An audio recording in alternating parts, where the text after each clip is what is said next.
Hi everybody, here's Krystian from TeamworkCast. Hi, and I'm Simon. And this is Netrunner with TeamworkCast. This is the 2nd of November. This is the Euregio 2 tournament. Tournament with players from Belgium and Netherlands and all those beautiful countries and Paris and France, I guess, from Paris and France. But these are 2 players from Germany, actually the top players from Germany. And this is the 3rd round, the 2nd game. On the left we have FFOX, also known as Alex. And on the right we have Axul, also known as Jürgen. And Axul is playing Blue Sun, a new identity on this tournament. Very strong identity, you should add. Yes. Very strong. He can take back a rest card back on his hand at the beginning of his turn and get credits equal to the rest costs. And FFOX is playing the old good Andromeda. Yeah, just to add for people who want to try that new identity, you have to add or take the card back before the mandatory draw, so that's the beginning of the core turn. You can't take it back afterwards. Very important thing.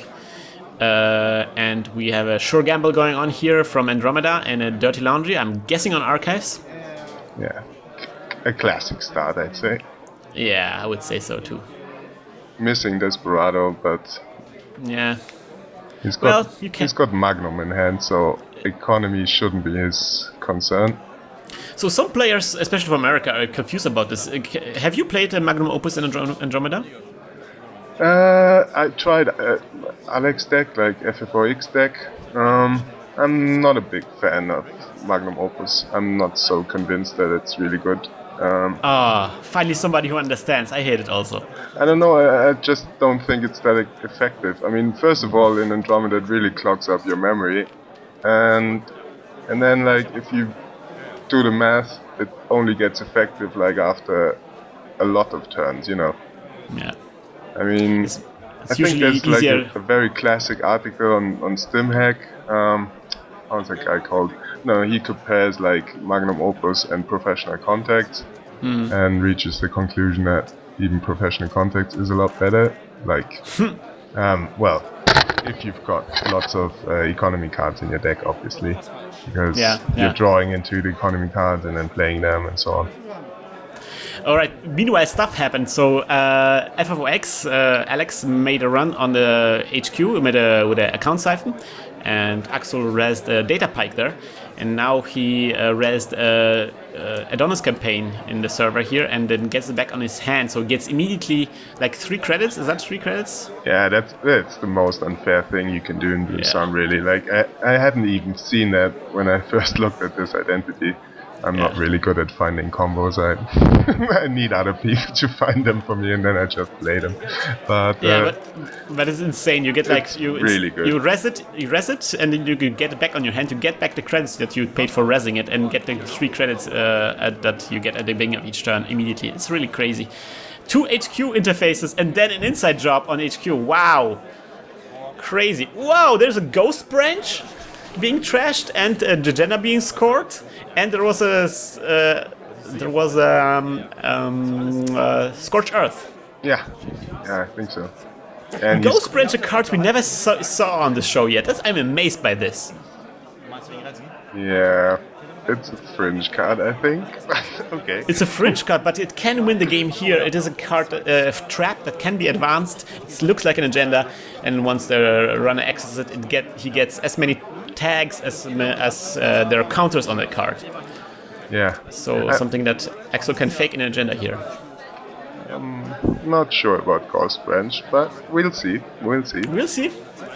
I mean, one thing which really hurts Jürgen here is that his Project Atlas is gone, because that's the agenda you want to score as well, and over advanced, obviously. And yes, obviously. That's the whole point of playing Weyland. I used to play lots of supermodernism Weyland, and that's basically that deck's plan to score an over-advanced Project Atlas. Yeah, definitely, because that opens up the Scorched Earth play, opens up a lot of threats here. So getting scoring that out of his hand is really nice here. Axul reses another Adonis campaigner, but I think he's not getting it back on his hand. So he lets it stay here for a while. Yeah, I mean, economy-wise, they're both set up pretty nicely. Problem is, Jürgen is really under pressure with 2 HQ interfaces. He's not able to build like a safe remote where he can put his agendas to score, so I guess Alex or FFOX will just wait for a few turns till HQ clocks up with some agendas and then punish him for that. Yeah. But on the other hand, Alex doesn't have any breakers whatsoever, so but I'm guessing he drew up another inside job. Maybe I was mistaken there. So yeah, he can threaten the HQ, and Axul needs to prepare for this somehow. He does have ice on his hand. Oh, he decides to ice everything but his HQ. Yeah. Crash Could be a good space. plan. He hasn't got any agendas yet, and so he wants to, like once he draws one, he's got the economy to res lots of ice, I think. So he really wants to start scoring now. Axul gets back his Adonis campaign on his hand. Crash Space is great. It's a card that prevents meat damage, resource that prevents meat damage, and also it has 2 recurring credits to remove tags. It's a resource. That's the only problem of this card because you can't go into tag me mode playing this card as a Scorch protection. On the other hand, I mean, the recurring credits will allow you to remove tags quicker if the corporation doesn't have the money to trash stuff. Oh, we see an install advance in that remote server here. Ooh. There is a cerebral imaging floating around here. And here we see the first score from the corp, I guess. Will we see a score? Oh, they're fumbling around with the credits. It's difficult to read those horrible tokens. I think he's something on like 14 or so. Yeah, 14, too much. 15 maybe. He's too much. Yeah, here we go. And there we go. We have see a score. Oh, that's not a score! Yeah, okay, that's nice. Oh man, that is really bad now. That's a Grendel refinery. Every advancement token is worth 4 credits. So yeah, he got like 16 credits of this right now, right? Yeah. Oh man. Yeah, Grendel refinery is a strong card. Yes. It's not played very often, but it's... Nope. If it works, it can be like a huge swing. Oh, interesting. So Alex plays a Krypsis. Ha! He can break every ice now if he wants to. If he needs to charge up Krypsis with tokens though, because every time he breaks an ice, he has to remove a token. And if there's no any tokens anymore, and he still breaks an ice, then he will have to trash Krypsis. So he puts a token on there and runs on HQ. Oh, there is a hive. Very strong barrier here with a bunch of subroutines on this. But Alex decides to go through anyway. Yeah, actually, I don't know. Being in Alex's place, I would just sit back, click Magnum Overs 4 times per turn, just build up credits, maybe put like 1 or 2 virus tokens on Krypsis and just wait for Axul to start scoring in that remote and then just break in every time.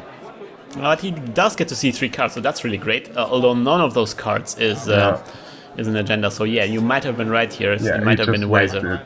Lots of credits on nothing. And it could be even dangerous, if there's a snare or anything. Yeah.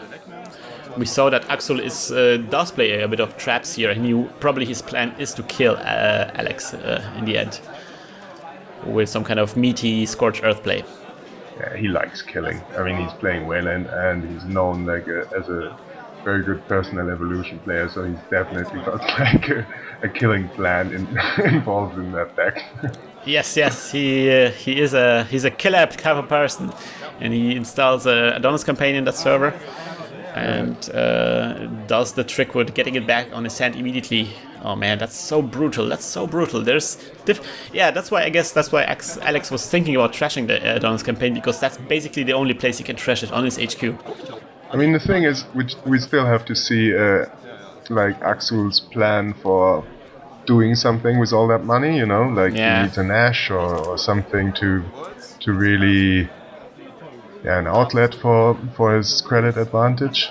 Yeah, that's a good question. What is going to what is his end game here?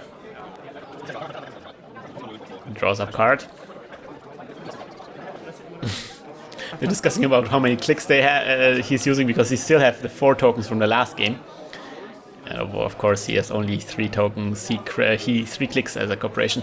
Ices up that server and installs something inside there. Wow, if that's not a scoring thing, I don't know what. I think it's probably an Adonis campaign, to be honest. You think so?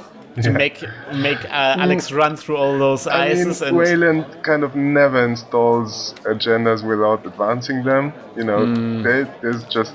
Yeah, there you go. That's a good point, yeah. So Alex runs account siphon here and Axul decides to... Does he? I don't know. No! He doesn't. He just discards the account siphon and Axul gets back his Adonis campaign. Reses and gets back his Adonis campaign. Alright, we see another install. Oh, this time advanced. This is probably in Project Atlas or something. Okay, let's see about that. Of course, now Alex is in a bit better position to run on this. He has a lot of credits right now, at 11 credits, I think. Oh, another crash space. Woo. Yeah, he's really fearing the Seesaw Scotch combo Definitely. now. Discards John Masanori. Doesn't want to risk the tag. What will Axul do now? Oh, wow. Installing another ice in front of that? Huh. Okay. And advancing it twice, so now it's at 3 times advanced. Yeah. And I think he's going for like a huge Project Atlas, so it's just a priority. Let's see. Well, that would be also great, yeah. Like, I also like this weird advancing. It's especially if you're playing traps, it's very difficult for a runner to anticipate if that's an agenda. And we see a token being put on Crypsis by Alex. He needs to put 3 tokens at least to get into the server, and even that would make him trash the... Yeah, I mean, he still has to run here, you know, like just to pause the corp to spend some credits, really. On the other hand, yeah. Because what will happen is either he scores a priority requisition, reses a curtain wall, and goes like over the top with his credits. That's true. Or he has like a Project Atlas with 3 counters, and that's not what you want to see against Weyland. I don't know. Oh, inside job on HQ? Okay. Axul reses a Caduceus there. And then Alex gets through the hive with his Crypsis. I see 3 cards. No, we don't see a lot of glare going on. Oh, sorry, it's 2 Scorched Earths and then something else. Let's see what happens now. Is that an agenda or something else? Maybe another Gretel refinery? That would be hilarious. Another cerebral imaging.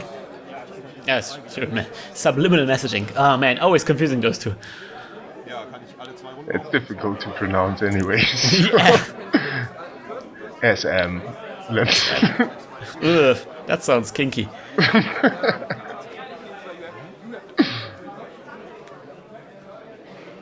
So what did he do with his first click? Did you see that? Not sure. I think he drew a card. He drew a card? Okay. Interesting. So probably he's got like a ghost branch lying there with 3 advancements. That would be a real waste of something. I don't know. What the hell is going on here? This is crazy.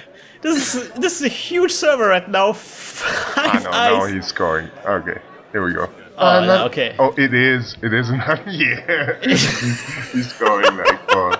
So it is not a Gretel refinery. He doesn't even care about winning, you know. He just wanna have like live like in his rich world.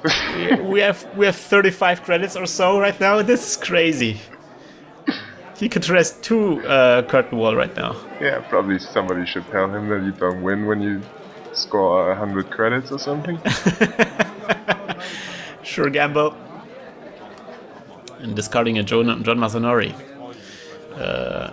Alex decides just to ice up, I guess. No, credit up, I guess. I'm trying to peek into Axul's hand here, but I don't think there's any agendas in there. Yeah. I They're think hiding with that somewhere kind of server, deep down in R&D. That you know what you want to have if you want to get in. What? Okay. This is getting ridiculous. Oh, it installs something in there. Oh gosh. Oh man, this is crazy. Ferry, I guess we're getting it. Yeah, Ferry is a very good breaker for that big server. You know what you want to have against that kind of server? I just recently rediscovered a card.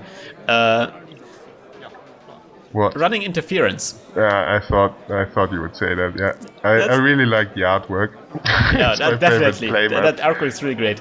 Anyways, we see a run on R&D here, and that's a data pike, and afterwards an ice wall. Okay. And Alex bounces at the ice wall. Yes. So R&D is the place to be really here. Get an R&D Oh interface. man, that or was just a donus. But that's something I felt really especially devastating about Blue Sun. You can't really tell if the thing that he installs in the server is actually an agenda or just some of his Adonis campaign tricks. I don't know if I agree with that. Really, I think it's a lot easier against Weyland to guess if it's an agenda or just something else. Because of what you said, because they advance it, you know it's an agenda. You really never want to score a Project Atlas without over-advancing it, and then there's no other 3-2, and hostile takeover you just score right away, so everything which is advanced, there's a high probability that it's an agenda. That's a good tip. Something that I never realized myself, so I'm learning a lot. If it's not advanced, just don't run it against Weyland. I think I think you're on the safe side normally. And against the Weyland player who scores his Project Atlas without over-advancing them, you're also on the safe side because he's not a good player. So that's a good way of putting this. What? Okay, he's just trashing it, or what? Is trash the advanced card that we put in there? How did he trash this? Okay. Because installing something else inside there and advancing it twice. So that was a trap, I guess. Yeah. But that didn't work, so he now tries it with a different trap, or maybe now it's an agenda. Oh man, he's doing the mind game now. It was probably another Ghost Branch. Could if be he plays one, he's probably playing two. Yeah, where there's a Ghost Branch, there are two Ghost Branches. I don't know. It's his plan. Probably a good one, but I think probably aggressive. I really prefer aggressive secretary when I play a trap. I don't like playing traps, but if I play a trap, I'd play an aggressive secretary, I think. Because that really hurts when you hit him, That's true. All of the traps hurt one way or another. And even if this was a Ghost Branch, that wouldn't hurt too much. Just getting 2 tags, something that Alex could get away really easily. Yeah. And there's also not really a danger of dying to Scorched Earth with two crash spaces out. Yeah. It's both are just kind of stalling the game and trying to look for that opening. But I would say Axul really deserves mad props for setting up this crazy server here. I'm really wondering what kind of ice he is. I'm wondering why Alex doesn't contest that, just to force him to res something. Just probe a little bit there, yeah. Against Blue Sun, if he only gets to res one ice, it favors Blue Sun because you can take it back, take your credits back and so on, but once he's got a lot of ice rest, well, that doesn't work so well anymore, So. Yeah, because you would have to pay 5 credits or so to replace an ice on there. So yeah, that would be crazy. On the other hand, Alex doesn't even get the tokens on Krystian, so it doesn't even he technically can't even run on this if he wants to. Well, he can still run, just have a look. Could be 6 pop-ups. No, it can't. He gets 2 tokens on there and runs. Okay, let's see. Yeah, let's rest some of that ice. Have to. Axul needs to manage this. This is difficult now. Okay. All right, Data Raven. Okay, Data Raven.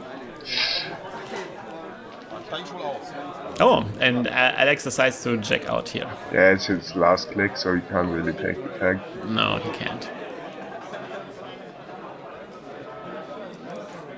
Yeah, here we go. And we see a score, finally. Oh, it's the cleaners. Ooh. That's not cool. That's nasty. 5-3 agenda that deals 1 additional meat damage whenever the meat damage is dealt. So Scorch Earth now deals 5 damage. Ugh. Yeah. Axel's gonna have problems tagging him. So. Yeah. I mean, as long as the tag play doesn't work, Alex, that agenda could be just as well blank. Alright, we see a special order here. Maybe we see finally some kind of a breaker suite. Yeah, he really needs to try and get into R&D here. Yeah. Just probably find an R&D interface as well, and then must be lots of agendas hidden in there. Yeah, because we haven't seen any scores, which means probably that Axul is just not drawing any agendas. Crota is pretty good here. Very good trash though, because there is not enough MU, I guess? No, wait a minute. Why does it get trashed? Oh, he runs on HQ. He's still got Magnum out, so he's on 4 MU and he hasn't got Desperado. Yeah, he's got Desperado. Why did he trash it? Yeah, no, he trashed it because he ran on HQ. He trashed it to get through the Caduceus. Right, yeah. And then he broke the hive with the Corroda. And then we see another install, advance. Ugh. So what do you think? That's another 3-pointer, or? I think that's a 3-pointer that he just top decked, I would say. Or another Project Atlas, but I think that's an agenda now. Yeah. I mean, he's got 1 ghost branch in archives, and he installed another trap, which we didn't see, but which was probably ghost branch as well, and trashed that as well. I don't think he's playing so many traps. Yeah, like we're running out of traps here, and we also saw all those Renault refineries. We did get to see some of those. And also we haven't seen so many agendas. So at some point we're gonna see like a flood of agendas coming in, right? And I think that's the first sign of this.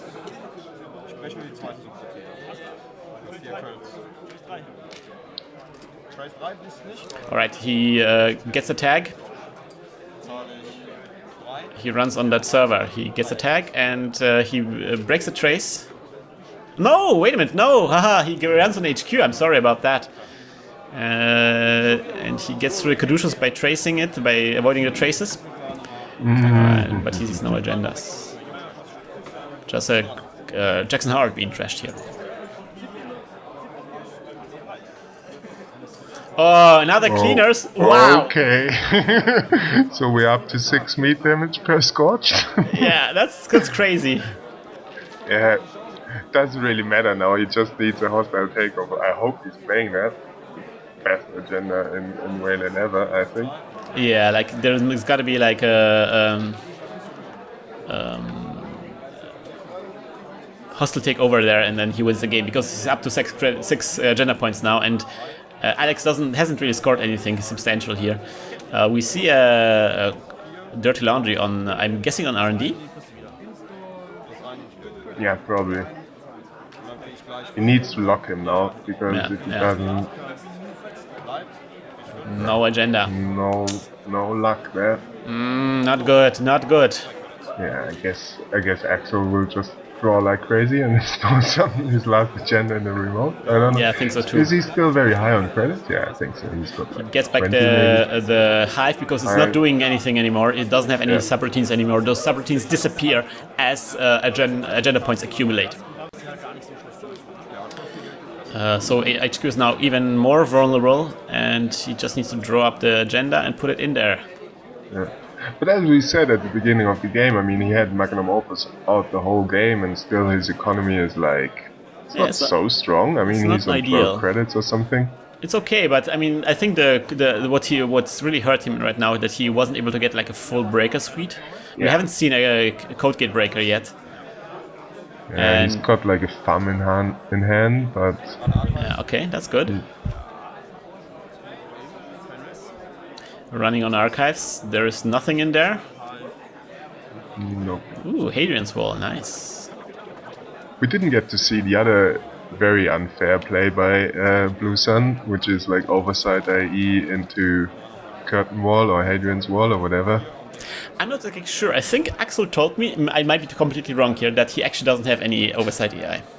Okay. And we certainly saw that he had enough money to res a curtain wall, bare hands. That's right. Drawing cards. Oh, replacing whatever was in there, and playing a restructure. Well, he has enough money to play that. He's still heading for that 100 credits, you know. But whatever it is, I guess. Do you think if he drew a? Okay, that could be a Project Atlas now, obviously. Yes. But, that's obviously, or it could be like a hostile takeover that he couldn't score out of hand right now, and right now HQ is more vulnerable than that server here. I don't know. I'm just thinking about his agenda composition, and probably he's playing like four three-pointers maybe, and then like 6 2-pointers or something like that. Man, I'm so jealous. I that's kind of thinking I'm actually never doing myself. You can tell that you're a way more experienced player than I am. Well, still I've miscalculated, because if you play 4 3-pointers, that's 12, and then there's only like 8 missing. So it's 4 3-pointers, 4 2-pointers. So maybe he's playing like, I don't know, 3 Project Atlas, 2 of those things he scored, and 2 priority. I don't know. Maybe. Don't know his deck list. Yeah, it would be nice if we could get to that deck list. It seems like a really crazy Blue Sun deck. I mean, that's cool about like playing Jürgen, or generally watching his decks. He's got like some very cool deck ideas. I mean, it's not like I always agree with it, but he's innovative. I'm not innovative at all. I mean, I just play the best decks and then just win with them. There was a run on the HQ, and there we go. And there's a that was a posted bounty. So he gets a tag and then he gets killed. Yeah, there wasn't a lot Alex could do here in the late game. Like, yes, indeed, he was a bit of he was locked out. He didn't really draw the breakers that he really needed to do, and that server was just brutal. He did have a lot of access on HQ, a ton of access on HQ, but that didn't yield too much for him. I think probably he got a bit like server blind, you know, this situation when you've got like 2 HQ interface and you just focus on HQ too much and forget about like R&D. I mean, R&D was quite okay. I mean, he didn't find a York or some code gate breaker, but he could still check R&D a little bit. Yeah. He did check a little bit R&D, but obviously not enough to snatch an agenda from there, at least not as many agendas as he wished. Alright, so let's see about that. So we saw a win, I guess, and a loss here for Alex, and equally so for Jürgen, right? Yeah, if I remember correctly. I forgot the last game. I drank too much beer. Yeah, I was so focused on the talking that I don't really know what happened in the first game. Those were certainly 2 turbulent games, and some more experience points to put into the box of secret plans for world domination, which is something that is coming up at this point when we're recording this. All right, so thank you for being with us here today, Simon. It was a great pleasure. Yeah, it was a real pleasure for me as well. New experience, and let's see next time I'm on the other side of the camera if it really broke the curse. Oh, that would be great. Yes, we're looking forward to that. Certainly, I would love to see you. Maybe then when we record you being played, maybe you can join us on the podcast again. Sure, I'd love to do that. To explain your strategies or your secrets, so we can get as good as you are. Oh yeah, that's impossible. I'm sorry, Krystian. Well, one can at least hope. Alright guys, so that's it for today, and we're gonna be back next time with the 4th round of this exciting Euregio tournament. I hope you guys will join us next time. And you know what we're going to do right now, Simon? Hack the planet! Hack the planet! Hack the planet! Shut up and get in the car! Shit on me.